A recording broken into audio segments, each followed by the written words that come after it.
لا الہ الا اللہ محمد رسول اللہ۔ اس صورت کے بہت سارے فضائل بھی ہیں۔ رسول اللہ صلی اللہ علیہ وسلم نے ارشاد فرمایا کہ قل هو اللہ احد ثلث القرآن۔ آپ صلی اللہ علیہ وسلم نے فرمایا کہ یہ صورت 1/3 قرآن ہے۔ حضرت قتادہ ابن نعمان رضی اللہ تعالیٰ عنہ سے روایت ہے کہ ایک شخص رات کو قل هو اللہ احد کی بہت کثرت سے تلاوت کرتے تھے جادو سے بچنے کے لیے۔ تو رسول اللہ صلی اللہ علیہ وسلم کو بتایا گیا ان کے بارے میں، جس نے بتایا وہ سورہ یعنی قل هو اللہ احد کی اہمیت کو کم سمجھ رہے تھے، وہ سمجھ رہے تھے کہ یہ صرف سورہ اخلاص پڑھتے ہیں اور کوئی صورت نہیں پڑھتے۔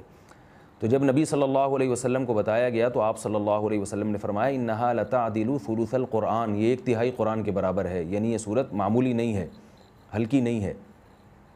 یہ صحیح بخاری میں یہ روایت مذکور ہے۔ اور حضرت ابو سعید خدری رضی اللہ تعالیٰ عنہ سے ایک روایت ہے، وہ اس میں ہے کہ ایک شخص رات کو صرف سورہ اخلاص کی تلاوت کیا کرتے تھے نماز میں، تو ان کی شکایت لگائی گئی نبی صلی اللہ علیہ وسلم سے۔ شکایت لگانے والے نے یعنی شکایت لگانے والے کا مقصد شکایت نہیں تھا، ایک علمی بات پر مطلع ہونا مقصد تھا۔ تو انہوں نے نبی صلی اللہ علیہ وسلم کو بتایا کہ یہ صرف سورہ اخلاص پڑھتے ہیں، یعنی وہ بھی سمجھ رہے تھے کہ یہ تو ایک چھوٹی سی صورت ہے اور بھی قرآن پڑھنا چاہیے۔ تو آپ صلی اللہ علیہ وسلم نے اس موقع پر بھی فرمایا کہ انہا لتعدل ثلث القرآن، فرمایا کہ یہ صورت 1/3 قرآن کے برابر ہے، یعنی یہ صورت معمولی صورت نہیں ہے۔ طرح حضرت عائشہ رضی اللہ تعالیٰ عنہ سے روایت ہے کہ آپ صلی اللہ علیہ وسلم جب بستر کی طرف جاتے تو آپ صلی اللہ علیہ وسلم قل هو اللہ احد، قل اعوذ برب الفلق، قل اعوذ برب الناس، یہ تینوں صورتیں پڑھ کے اپنے ہاتھ پہ پھونک مارتے اور اپنا ہاتھ پورے جسم پہ پھیر لیتے۔ یہ اہتمام آپ صلی اللہ علیہ وسلم نے اس وقت فرمایا جب آپ صلی اللہ علیہ وسلم پر جادو ہوا، اس کے بعد آپ صلی اللہ علیہ وسلم کا ہمیشہ یہ معمول رہا ہے۔ یہ بھی صحیح بخاری کی روایت ہے۔ صحیح بخاری کی ایک اور روایت میں ہے کہ حضرت عائشہ رضی اللہ تعالیٰ عنہ فرماتی ہیں کہ ایک مرتبہ رسول اللہ صلی اللہ علیہ وسلم نے جہاد کے لیے ایک لشکر بھیجا، تو اس میں جو امام تھے وہ سورہ اخلاص کی بہت زیادہ تلاوت کیا کرتے تھے نماز میں۔ صحابہ کرام کا جب یہ لشکر واپس لوٹا ہے تو آپ صلی اللہ علیہ وسلم کو بتایا گیا کہ یہ سورہ اخلاص بہت زیادہ پڑھتے تھے نماز میں۔ تو آپ صلی اللہ علیہ وسلم نے ان سے پوچھا کہ تم یہ کام کیوں کرتے تھے، سورہ اخلاص تم اتنی زیادہ کیوں پڑھتے تھے؟ تو ان صحابی نے فرمایا کہ اس میں رحمان کے اوصاف بیان کیے ہیں، اللہ کی حمد و ثنا ہے، اور اس وجہ سے مجھے اس سورت سے محبت ہے، یعنی محبت ہے جس کی وجہ سے میرا دل چاہتا ہے میں اس کی بار بار تلاوت کروں۔ تو آپ صلی اللہ علیہ وسلم نے فرمایا کہ صحابہ سے فرمایا کہ ان کو خبر دے دو کہ اللہ بھی تم سے محبت کرتے ہیں۔ یہ بھی ایک صورت کی ایک بہت بڑی فضیلت ثابت ہوتی ہے۔ اور عبد الرحمن ابن ابزہ رضی اللہ تعالیٰ عنہ سے روایت ہے کہ رسول اللہ صلی اللہ علیہ وسلم وتر کی نماز میں پہلی رکعت میں سبح اسم ربک الاعلیٰ، دوسری میں قل یا ایھا الکافرون، اور تیسری رکعت میں سورہ اخلاص کی تلاوت کیا کرتے تھے۔ تو وتر میں تیسری رکعت میں سورہ اخلاص کا پڑھنا یہ فضیلت کی چیز ہے۔ حضرت عقبہ ابن عامر رضی اللہ تعالیٰ عنہ سے روایت ہے کہ میں ایک مرتبہ رسول اللہ صلی اللہ علیہ وسلم سے ملا تو آپ صلی اللہ علیہ وسلم نے فرمایا کہ کیا میں تمہیں ایسی صورت کی خبر نہ دوں کہ نہ وہ صورت اللہ نے تورات میں نازل کی، نہ ایسی صورت اللہ نے انجیل میں، اور نہ ہی ایسی صورت اللہ نے کسی اور مقام پہ قرآن مجید میں نازل کی؟ میں نے عرض کیا ضرور یا رسول اللہ۔ تو آپ صلی اللہ علیہ وسلم نے فرمایا وہ صورتیں قل هو اللہ احد، قل اعوذ برب الفلق اور قل اعوذ برب الناس ہیں۔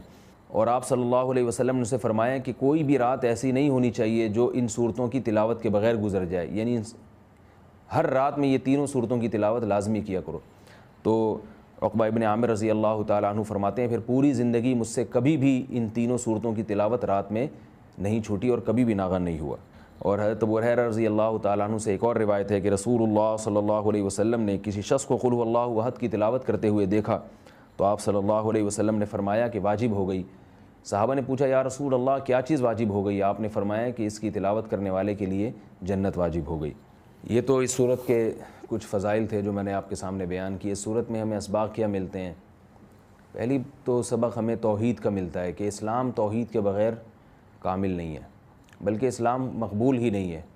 آج بہت سارے لوگ اللہ تعالیٰ کو معبود تو کہتے ہیں مگر اللہ کے سوا مشکل کشا، حاضر ناظر اور مختار کل ایسے ایسے الفاظ ایجاد کیے ہوئے ہیں جو غیر اللہ پر بھی اس کا اطلاق کرتے ہیں۔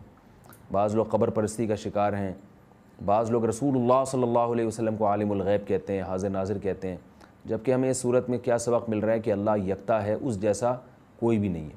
تو اللہ اگر مشکل کشا ہے، حاجت روا ہے، تو پھر اگر ہم مخلوق کو بھی مشکل کشا اور حاجت روا کہہ دیں تو اس کا مطلب یہ ہوا کہ مخلوق بھی اللہ جیسی ہے، اس لیے کہ جو معبود ہے اس کی دو بنیادی صفات ہیں، علم اور قدرت۔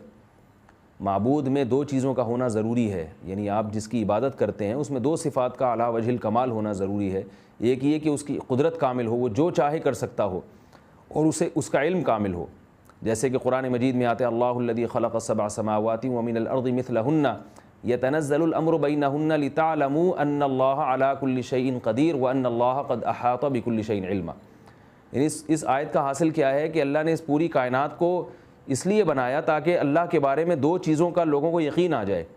ایک یہ کہ لتعلموا ان اللہ علی کل شیء قدیر، کہ اللہ ہر چیز پر قادر ہے، وان اللہ قد احاط بکل شیء علما، اور اللہ کے علم سے کوئی بھی چیز خارج نہیں ہے، یعنی مختار کل بھی اللہ ہے اور عالم الغیب بھی اللہ ہے۔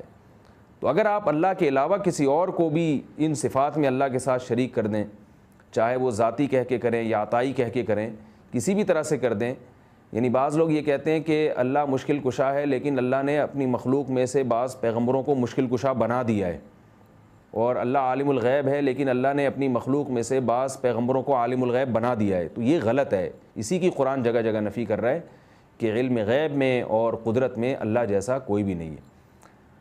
اس لیے اس سورت سے ہمیں یہ سبق ملتا ہے۔ دوسرا ہمیں سبق ملتا ہے کہ لم یلد ولم یولد، کہ اللہ کے بارے میں یہ عقیدہ رکھنا کہ اس نے جنا ہے، جیسے کہ عیسائی کہتے ہیں حضرت عیسیٰ علیہ السلام اللہ کے معاذ اللہ بیٹے ہیں، تو اللہ نے کسی کو نہ تو بیٹا بنایا اور نہ اللہ نے جنا۔ بعض عیسائی کہتے ہیں کہ اللہ نے حضرت عیسیٰ کو جنا ہے معاذ اللہ، لیکن عیسائیوں میں جو جمہور ہیں وہ یہ کہتے ہیں کہ اللہ نے جنا تو نہیں ہے لیکن اللہ نے ان کو اپنا بیٹا بنا لیا، یعنی بیٹے جیسے ہیں، تو یہ بات بھی غلط ہے۔